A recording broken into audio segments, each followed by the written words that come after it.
Bonjour, bienvenue sur Comment fait-on, heureux de vous retrouver pour une nouvelle recette. Aujourd'hui, nous allons réaliser ensemble un cake au jambon et au fromage de chèvre. Vous allez voir, c'est très simple à faire et c'est délicieux. Dans un premier temps, on va prendre les œufs que l'on va battre un petit peu. On va prendre tous les liquides en fait. On va prendre les 30 g d'huile d'olive que l'on mélange avec les œufs. Alors à partir de là, vous pouvez déjà préchauffer votre four à 180 degrés. On va prendre 30 g de beurre que j'ai fait fondre. Alors j'ai pris un tout petit peu du beurre des 30 g pour beurrer mon moule. J'en ai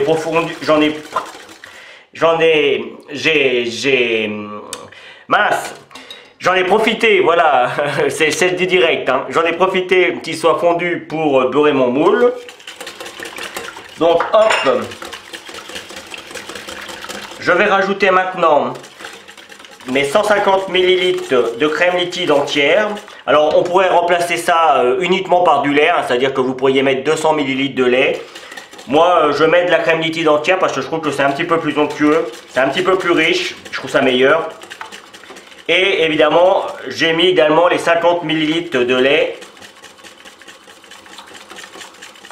Mais encore une fois, on peut, si on le veut, on peut mettre la totalité en lait, c'est-à-dire 200 ml.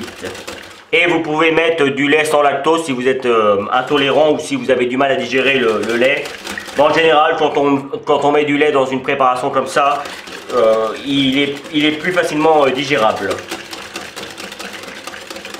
Voilà, ça c'est pour toute la partie liquide. Il n'y a pas de difficulté particulière. Je vais rajouter un petit peu de poivre. Alors ça c'est ma petite touche personnelle. Là je vais mettre du fromage de chèvre, c'est plutôt salé que poivré. Le jambon c'est pareil, c'est plutôt salé que poivré. Donc c'est pour ça que je rajoute quand même une petite touche de poivre pour apporter une petite touche de piquant. J'en mets pas beaucoup comme vous pouvez le voir. Voilà. Maintenant je vais juste couper pour la publicité parce qu'il faut bien vivre. Voilà. Maintenant, je vais rajouter, hop, ma farine, 150 g de farine, 50 g de maïzena et une bonne pincée de sel, c'est-à-dire environ 10 g. Alors la recette là c'est pour environ 6 personnes. Hein. Moi vous allez voir, j'ai un moule de 4 personnes. Mais j'en ferai des petits à côté. Alors vous voyez, je ne mets pas toute la farine d'un coup. Et si vous suivez mes vidéos, vous avez l'habitude. Hein, mais j'explique pour les autres. Je mets toujours, vous voyez, quand je mets la farine, hop, la farine et la maïzena, hein, j'insiste, un tout y est, hein, ainsi que le sel. Et la levure chimique. Un demi-paquet de levure chimique. C'est-à-dire environ 5 grammes et demi. Je crois que les paquets font 11 grammes. Donc on fait la moitié. Vous voyez, je commence toujours par le milieu, et plus je vais, plus j'agrandis mon cercle. Alors quand on va doucement, ça donne ça, et en fait, ça évite les grumeaux. Et quand on arrive à la fin, on mélange bien comme il faut. Alors pourquoi je mets de la maïzena? Parce que là encore, c'est comme avec la crème liquide. Je trouve que faire un petit mélange de farine et de maïzena, ça apporte une structure à la pâte qui est un petit peu différente du cake classique. Si vous voulez mettre que de la farine, vous pouvez, hein, il n'y a aucun problème. Si vous n'avez pas de maïzena et que vous n'avez que de la farine à disposition, mettez 200 g de farine, ça marchera très bien. Là, c'est juste un petit plus pour, je vous dis, avoir une pâte qui est un petit peu plus souple, qui se travaille mieux en fait. Voilà. Et là, on obtient quelque chose de parfaitement homogène. On mélange bien quand même si jamais il y a un petit peu des petits morceaux de farine, vous voyez. On n'hésite pas à donner un petit coup, ça peut arriver. Voilà. Voilà. Il ne nous reste plus maintenant qu'à faire le montage de tout ça. Alors, juste pour info, pour les amateurs de fromage, vous pourriez rajouter, si vous le souhaitez, 50 g de fromage râpé directement dans votre pâte. là encore ça va donner un petit peu de, la structure va être un petit peu différente, mais c'est vraiment pour les amateurs de fromage, sachant qu'on va déjà mettre du fromage de chèvre, il faut pas non plus, en tout cas moi je vais pas en mettre, mais c'est possible, ça changerait pas grand chose à la recette, c'est ça que je veux dire. Donc là, je vais commencer par mettre une petite structure de pâte au fond. Alors on pourrait le faire avec un fouet, avec une poche, mais là la pâte est assez liquide, donc vous voyez, j'en ai pas mis énormément, juste une petite structure qu'on met bien au fond partout. Je vais prendre mes petites allumettes de jambon, alors on trouve ça partout dans le commerce. Si vous voulez le faire vous-même, vous achetez du jambon un petit peu plus épais, vous demandez à votre boucher qui vous fait des tranches un petit peu plus épaisses et vous découpez vos jambons en petits dés. Moi je les achète comme ça et comme vous pouvez le voir là elles sont congelées et moi ça me permet de les conserver plus longtemps. Vous savez que je fais pas mal de recettes, donc ça me permet d'avoir des ingrédients plus longtemps et puis surtout on peut s'en servir quand on veut, quand c'est congelé. C'est l'avantage, il suffit juste de les recasser un petit peu et hop, c'est reparti pour un tour. Donc là il va m'en rester puisque je vous l'ai dit, la recette c'est pour 4 personnes. Et moi je fais pour là la recette c'est pour 6 personnes et moi j'ai un moule pour 4. Je vais y arriver, j'ai un petit peu de mal aujourd'hui, donc c'est pour ça qu'il va m'en rester un petit peu. Vous pouvez voir, j'ai découpé le fromage de chèvre en petites tranches, vous voyez, c'est vraiment des toutes petites tranches, et puis je vais en mettre partout. Ça sert à rien non plus d'en mettre de trop, on les chevauche un petit peu, mais voilà quoi. Hein. Après, si vous aimez vraiment le fromage de chèvre, n'hésitez pas, faites-vous plaisir. Hop, j'en donne un petit coup de mélange pour que ce soit plus facile à mélanger. Je remets un petit peu de pâte partout. Voilà, hop. Je fais en sorte que ça tombe pas partout. Je donne un petit coup pour bien l'étaler et je recommence l'opération. Jambon, fromage. Donc vous avez compris le principe. Hop, juste pour le fromage, vous voyez, hein, je fais des tranches assez fines. Normalement avec une bûche de fromage, vous en avez assez. Hein. Encore une fois, si vous aimez vraiment le fromage de chèvre, vous en mettez plus. Il ne faut pas non plus que ce soit trop fort.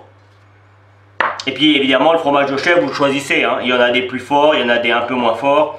Après ça c'est une question de choix. Et vous avez vu, c'est franchement pas compliqué à faire. Hein.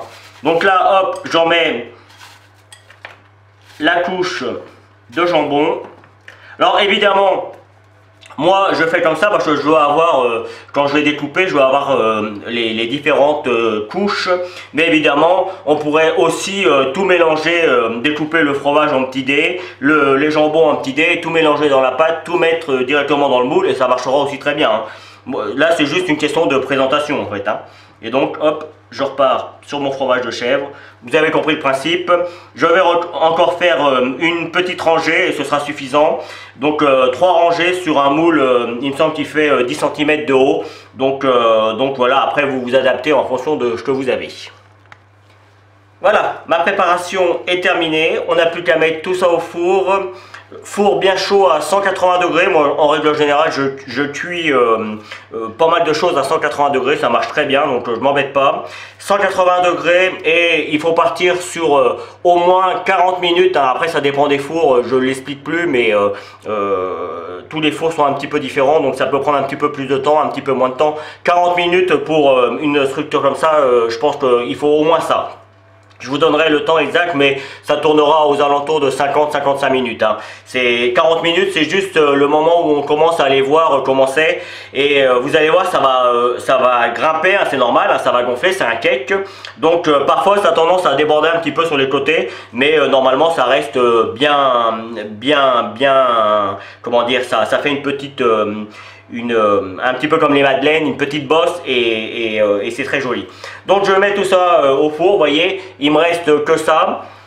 Il me reste un petit peu de fromage et un petit peu de jambon, hein, donc c'est bien pour 6 personnes, donc ça marche très bien. Après, là, c'est 6 bonnes personnes, hein, c'est des personnes qui mangent bien, ça peut être un petit peu plus. Hein. Donc voilà, on se retrouve pour la fin de la vidéo, une fois que ce sera cuit, et puis j'en découperai un petit bout pour vous montrer comment c'est à l'intérieur. Et voici le résultat final. Alors pour commencer, la cuisson a été d'environ 60 minutes pour ma part. Au bout de 45 minutes, j'ai mis un papier alu sur le dessus pour éviter que ça prenne trop de couleur. Moi je voulais qu'il reste bien doré comme c'est le cas là. Donc j'ai mis un papier alu et j'ai laissé cuire encore 15 minutes. Donc 45 plus 15 ça fait 60. Et on obtient quelque chose de parfaitement cuit. On est juste à la limite. Moi c'est comme ça que je l'aime. Ça collait plus au couteau, donc c'est vraiment super. J'ai découpé une tranche pour vous montrer comment c'est à l'intérieur, et on voit bien tous les échelons, le fromage, le jambon, et puis tout a tendance avec la cuisson, tout a tendance à plus ou moins se mélanger, et je peux vous garantir que c'est très très bon. Donc à déguster chaud en principe, mais c'est aussi très bon froid. Donc vous pouvez vous en servir pour faire des apéros par exemple. Vous les découpez en petits dés et vous verrez, ça va être très apprécié. Ça c'est une petite astuce comme ça pour ceux qui veulent. Juste une dernière petite info, j'en ai fait des individuels et ceux-là je les ai cuits 40 minutes. C'est normal, ils sont plus petits. Donc voilà. Après suivant la grosseur de votre cake, il faut le cuire plus ou moins longtemps, ce qui est assez logique. Voilà, vous avez certainement dû voir apparaître les liens qui vont vous permettre d'aller sur Facebook, Twitter, Instagram. Je ne vous l'explique plus. Pour tous ceux qui me suivent, vous avez l'habitude. Pour les autres, il suffit d'aller voir les liens pour aller voir tous mes différents comptes sur les réseaux sociaux. Si vous continuez encore un petit peu plus loin, ce que je vous invite à faire, vous aurez le lien qui va vous permettre de vous abonner à ma chaîne YouTube si vous ne l'avez pas encore fait. Le lien qui va vous permettre d'aller sur la plateforme Tipeee. Vous savez, la plateforme Tipeee, c'est une plateforme qui permet de faire des dons. Si vous avez envie de soutenir mon travail, n'hésitez pas, ça fait toujours du bien. Et puis, je vous donne 2 autres recettes de cakes salés, tout aussi simples à faire et tout aussi bons que celui-ci. Voilà, merci pour votre fidélité. À bientôt sur Comment fait-on. Salut! Vous pouvez maintenant vous abonner à ma chaîne YouTube en cliquant ici. N'oubliez pas la petite cloche pour les notifications pour recevoir toutes mes vidéos. Vous pouvez aller sur mon site www.commentfaiton.com où vous retrouverez l'ensemble de mes recettes. C'est ici et je vous donne 2 autres recettes, soit qui correspondent à la recette que je viens de vous donner, soit qui est utile pour la recette que je viens de vous donner. À bientôt sur Comment